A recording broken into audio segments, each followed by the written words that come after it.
అమ్మా గంగమ్మ కృష్ణమ్మకు చెప్పమ్మా కష్టం కలిగించొద్దని యమునకు చెప్పమ్మా సాయమునకు వెనకాడొద్దని గోదారికి కావేరికి ఏటికి సెలయేటికి కురిసేటి జడివానకి దూకే జలపాతానికి నీతో బుట్టులందరికీ చెప్పమ్మా మా గంగమ్మ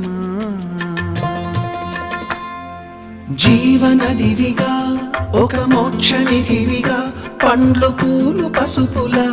పారాణి రాణిగా